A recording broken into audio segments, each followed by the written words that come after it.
Hello, everybody. Welcome back to Bear Down Ballers here on the Field of 68 Media Network. I'm Ryan Wall, joined by Jordan Pollock.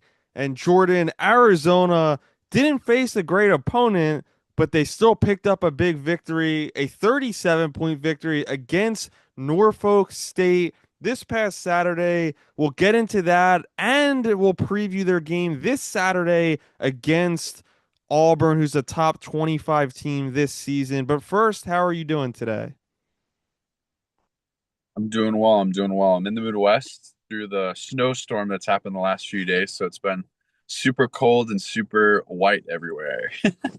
Yeah, well, this time of year when you're getting around the new year and the holidays, the weather is always tricky Yeah. around the country.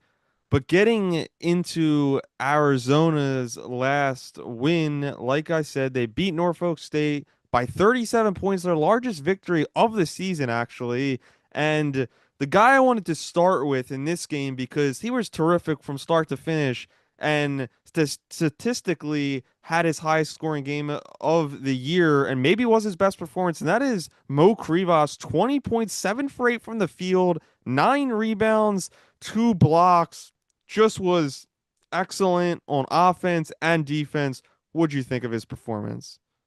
Yeah, I completely agree. I think it's kind of hard to take a ton from a mid-major game like this against Norfolk State. They don't have the size and the experience that a majority of other big teams in the country, but it's good to see Krivas be able to at least have a game where he can play pretty dominantly from the field. 7 of 8, those are great numbers, and not just him, but Awaka as well into double figures, 13 points and 8 rebounds. It just shows, kind of continues to show how good our front court is, even on nights when we don't really need them to be super great against smaller mid-major conferences, but they still continue to show out. Yeah, it seems like Mo Krivas is just getting more and more comfortable when he gets more and additional opportunities on offense, that is, and because his defense is always rock solid. He always is a threat to block shots, to grab boards. But seeing an improved offensive game is inspiring from Krivas. And Arizona out rebounded Norfolk State 44 to 27 in this one. That has been a story all season long. Arizona continues to dominate the boards, and they just have so many different players that contribute in that era, and that always gives them a leg up on their competition. You mentioned Toby Awaka. He was another guy. He's just so good no matter who the opponent is. But someone else that stood out to me, I thought that was really good in this game because he has been a little bit up and down to start the season. That has been Braden Burries. The freshman guard had 15 points, made 6 free throws in this game, also had 3 rebounds, 3 assists. I just love the way he attacked the basket in this one. He was more aggressive, and he's been more aggressive in these games for smaller opponents. But I think the next step is when Arizona faces a big time opponent like they do this weekend against Auburn to see that same level of aggressiveness from Braden Berries in big games. Definitely. And I think it kind of depends what your team looks like. I mean, this team is full of great freshmen and great veteran players. And so from night to night, outside of your main stars of Koa Pete and Jaden Bradley, the younger guys, it's going to be who can play the best defense and who can be efficient on the offensive end of the glass. And so far, like you said, like Barry's has been kind of up and down in a roller coaster, and I think that's mostly been from an efficiency perspective. He'll have some days where he'll be able to shoot like crazy, and some days where it just feels like he's having a hard time even from the free throw line. So it's kind of just the confidence and the consistency that these guys can bring, and how good of efficiency that they can help and bring winning basketball to the team. Yeah, sometimes I think Braden Berries forces too many shots, especially in those big time matchups. And I think he excels at, and when he's at his best is when he drives to the basket first and then lets the outside shots come throughout the game and in the flow of the offense. I think that's when he is at a high level. Jaden Bradley only had 7 points, 4 rebounds, and 4 assists in this one. He just wasn't super aggressive, and I feel like this has been a consistent trend for Bradley is in these games against these these smaller teams and worse opponents, he just doesn't seem as inspired. But did anyone else for you in this one? I know yes, it is tough to take a lot of things away when you're facing a 4-5 Norfolk State team, but did anything else stick out to you? Yeah, you say that about Jaden Bradley, and yet Anthony Del Orso's has no problem getting into double figures against smaller opponents. 4 6 from the field, 1 1 from three. I think only shooting 1 3 is pretty surprising from Del Orso, especially in a game like this where he probably could chuck up as many of them as he wanted to, and yet still team only took 11 threes the entire game. Yeah, because the thing is, and especially in this one, like you just said, he didn't attempt a lot of threes, only one to be exact, but he made an impact driving to the basket like Burries did and getting fouled, where he made 7 of 9 free throws along with the 16 points that he had. So I think that is a big step forward for Del Orso. And we talked about before the season, even though Del Orso and some of these guys are older, can they take a step forward? Can they still grow and improve their game? And I think we're seeing a little that is true in a lot of areas and for a lot of players on this Arizona team, because I still see Anthony Del Orso taking strides each night. Another guy to me in this one, the final guy I wanted to touch on is Koa Pete. 16 points, 4 rebounds, 4 assists, and he had 2 blocks as well. Arizona had 5 blocks as a team. We're just terrifying Norfolk State down low. I just love the confidence that Koa Pete play because he's another guy that has been up and down. He's shown flashes of greatness, but sometimes when his shots aren't falling, he kind of loses a little bit of confidence. But it's good to see him have a positive one in this game. Would you Yeah, think? What did definitely. you think of his Especially, performance? yeah, definitely. I mean, it's not, again, we keep saying it's not super needed, but I think if he can consistently keep numbers, I look even to the future, like him getting numbers like that in a game like this, like it keeps his averages up for possible postseason awards. Yeah, for sure. Arizona 98, Norfolk State 61, 37-point victory for Arizona. They moved to 7-0. They're still ranked number 2 in the latest AP poll, and they roll straight on to face 2 more top 25 teams. And that is because the next 2 weeks, they only play 1 game per week. This Saturday, December 6th, they play number 20 Auburn, and the following Saturday, they play number 12 Alabama in Alabama December 13th. And I want to start with Arizona versus Auburn this Saturday. It's taking place at 10 p.m. Eastern Time on ESPN on December 6th, 8 p.m. local time. And Arizona and Auburn in the past have faced off 2 times, with Auburn winning both matchups. So Arizona needs to get in the win column against Auburn. Their last matchup took place in the Maui Jim Invitational back in 2018. Auburn won that one 73-57. In their first matchup, Auburn won 73-63 back in 1986. So two storied programs, two of the best in the country, go toe to toe, and this should be a great matchup between Alabama and Auburn. What are your first thoughts on this matchup? You say 86 was the last time we played Auburn? No, they played in 86 and then they played in 2018. Okay. 86. I'm curious if Charles Barkley was on that team. That is a good question. Probably might fit in that timeline. I'm excited. I think we were talking about it before, especially with kind of where like college football playoff rankings are coming out and how people are talking about the college basketball season. It's interesting. It feels like right now we're in a really confusing time to where like the games that are played don't really matter because teams get ranked really high that really haven't played anybody, and the teams that kind of feel like they're getting lost, it's like, well, they've played these teams and they beat these teams, and but they're not getting any traction for some reason. So I don't know. It's getting harder. I know once the conference play comes, Arizona's, I know, at least privileged to play in what many consider the best conference in college basketball. But it's kind of hard to look past a lot of the media narratives that have been made, I think, recently around this team. And I know we talked about that last week with the Purdue being number one, and Who have they played outside of Alabama at home? But I'm speaking to the choir, I guess. Yeah, you are. Auburn is a team that has been a little bit up and down this year. As we know, Bruce Pearl, their great and elite head coach, retired this past offseason. His son, Stephen Pearl, took over, and Auburn has gone 6-2 in their first eight matchups. We are recording this before they play NC State on December 3rd, Wednesday night, but they're 6-2 in their first eight. They're coming off of an 85-74 victory over number 14 St. John's. But before that, at the Players Era tournament, they had a 30-point loss to Michigan, and that was their second loss of the year. First loss was only a 1-point loss against Houston. So this team's been up and down, and it really is telling, and it kind of shows when you look at their ranking on Ken Palm.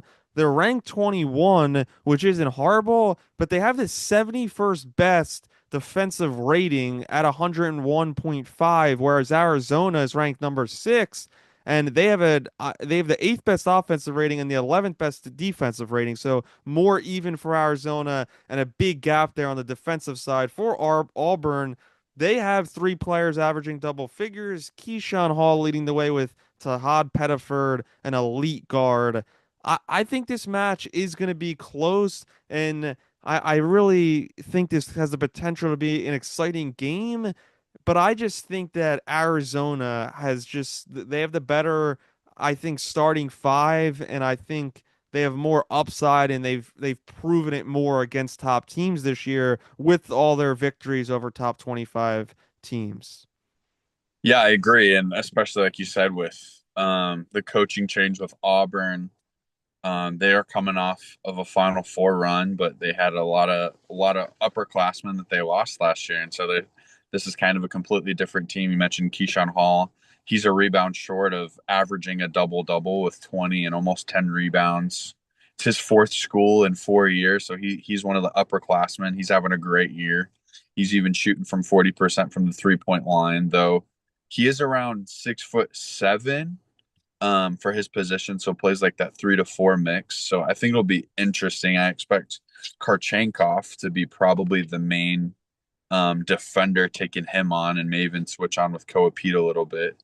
But it'll be interesting to see how they defend against him and probably try to get the ball out of his hands, I think, quite a bit. Yeah, Keyshawn Murphy is their biggest guy that they start. He's 6'10", so Krivas is going to have a bit of an advantage, and I think Arizona all around will be able to contain and maintain Keyshawn Hall's production with Koa Pete, who I do think will be guarding him at times, with Mo Krivas in that front court. I don't think he'll be on Hall, but I still think he'll be a force down low, and then Toby Awaka, who I think could be on Hall at times. So I think Arizona has a good mix, and I think they have a better front court. And I think Arizona also, if they could just focus on Tahad Pettiford and kind of slow him down early, because he's a guy once he heats up, he just gets on fire, and he's very hard to slow down. So I think you need to limit his production early to get ahead of things in this one. How do you see this one playing out? It's taking place at the McCall Center. Arizona's the home team. There's no line out right now, but I imagine Arizona will be a couple point favorite. What's your prediction in this one? Yeah, I think I think especially looking at some of their scores against even some of the good teams, I think this game could kind of get up and down pretty quick. I think the tempo could be pretty high. Um, Looks like Auburn averages around 85, 86 points a game. So I think that is something else that I think goes into Arizona's favor with how good they are um, from from baseline to baseline. And like you said, the size, even when it does go into a half court, I think that probably still has the advantage for Arizona. And I think probably for Auburn to have a better chance, probably slowing down the tempo is probably the best way to do it. And I think looking at what kind of the way the season's gone so far, I feel like that's been really the best way to kind of attack Arizona in that UCLA game. That's kind of how they were able to stay around and even have the lead for a majority of that game, was just try to keep it a half court game, try to get the ball out of Koa Pete's hands and try to make other guys try to beat you. But I expect Arizona to kind of keep the tempo high. I don't think Auburn is nearly disciplined as UCLA is, and especially with a brand first year head coach, I think the experience and the veteranism is completely different with this Auburn team. So I don't see them being able to do that even nearly close to the level that UCLA was. So I see Arizona being able to dictate a lot of this game, and probably I think I have them coming out with the win, especially with it being in McHale. And I probably have it, I'd guess 2 to 3 possessions, so right around 6 to 7 points. I think I'd give it to Arizona. Yeah, when you look at this game, it is very close in some areas, but other areas not. And I think some of the stats, for example, Auburn does average a couple more points per game than Arizona does as a team.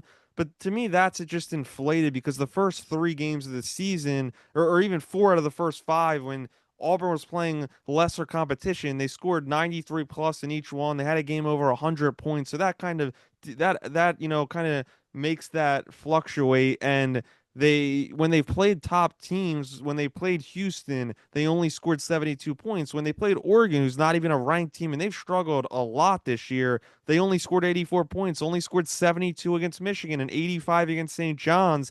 I do think that Auburn will struggle to keep up with Arizona's firepower. I know the statistics don't say that, but I think Arizona's upside is higher. And I think, and as I mentioned previously about guys like Bradley, I just think he's a big game player and he'll bring his A game come Saturday night. And that's why I have Arizona winning by 5 points in this one. Their last two victories against top 25 teams came by 4 points exactly against UConn and UCLA. They beat Florida by six. So all of them are between that six, that range that you mentioned. And Arizona will look to win their fourth game against the top 25 team, and they're only one game removed from kind of completing that early season stretch where they face five top 25 teams in their first nine games. So, do you think that they could complete that sweep over those five top 25 teams, looking ahead when they play in Alabama in a couple weeks? Yeah, uh, I I think I think the Alabama one I think is a little bit tougher because they when they're on, man, and they truly live by that 3 point line. I love the analytics base that Nate Oates brings. As of right now, though, I'd probably be more leaning towards yes, they probably can be able to make that sweep, but especially that Alabama game in Birmingham, that'll be a really tough one to get by for them. Yeah, I think that'll be extremely tough as well. We'll get into our predictions in that one in the coming weeks, but that really is their last tough game of 2025, that is, because if they can win that one, they close the year with four easier matchups. They still play San Diego State, which is a better program, but San Diego State's 3-3 this year. It's in Phoenix. They shouldn't struggle on that one. So Arizona has a chance if they could beat Auburn and Alabama, still two tough teams to get past. They could be 13-0 heading into 2026 when the calendar changes. That is just spectacular heading into the Big 12 schedule. Any other final thoughts from you, Jordan? No, I'm excited to see Mikhail rocking for a big game. I know the slate that they've had so far this year has been brutal, and I think getting one in front of the Tucson fans in Mikhail, I think is going to be huge. I'm excited to see how the home court can be a really challenging environment for Auburn. Yeah, that is true because when you think about it, Arizona's had three top 25 matchups, three top 15 matchups so far. None of them have been at home. All three have been away from home. Not all true road games, as we know. But yeah, it's still pretty crazy. The first big home game of the season against number 20 Auburn. This one should just be spectacular. We both have them winning. We both have Arizona beating Auburn in this one. You by about two possessions. I think they're going to win by 5 points. But I wanted to thank everybody for tuning in to today's episode of Bear Down Ballers. I'm Ryan Wall. He's Jordan Pollock. And until next time.